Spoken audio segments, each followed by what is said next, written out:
વિશ્વાના royal કિચનને subscribe કરો અને bell icon દબાવવાનું ન ભૂલો.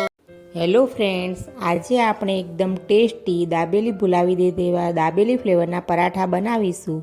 પરાઠા બનાવવા માટે એક પેનમાં તેલ ગરમ મૂકીશું. તેમાં જીરું, હિંગ નાખીશું. તેમાં 5 નંગ બાફેલા બટેકા નાખીશું. તેને બરાબર મિક્સ કરી લઈ મસાલા કરીશું. 1 ચમચી દાબેલી મસાલો, 1 ચમચી લાલ મરચું, સ્વાદ પ્રમાણે મીઠું અને અડધી ચમચી ગરમ મસાલો નાખી મિક્સ કરી લઈએ. મસાલા બરાબર મિક્સ થઈ જાય એટલે કોથમીર, લીંબુનો રસ ઉમેરી મિક્સ કરી લઈએ. હવે 1 બાઉલ ઘઉંનો લોટ લઈ સ્વાદ પ્રમાણે મીઠું, 3 ચમચી મોણ નાખી અને પરાઠા માટેનો લોટ બાંધી લઈશું.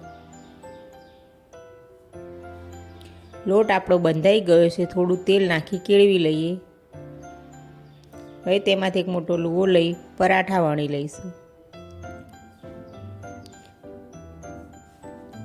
તેમાં સ્ટફિંગમાં ડુંગળી, સિંગ, સેવ મૂકી અને પરાઠા વાળી લઈશું.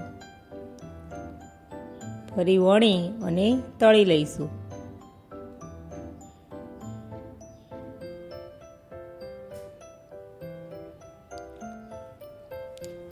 પરાઠાને મેં લોખંડની તવી પર જ તળ્યા છે. લોખંડની તવી ઉપર તળવાથી ટેસ્ટ સરસ આવે છે.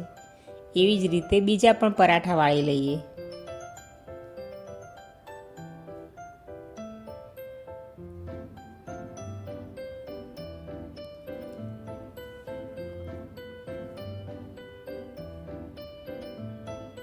તૈયાર છે આપણે એકદમ ક્રિસ્પી અને ટેસ્ટી દાબેલી પરાઠા. આ પરાઠા સેવ, ડુંગળી અને સિંગના ક્રંચ સાથે બહુ જ સરસ લાગે.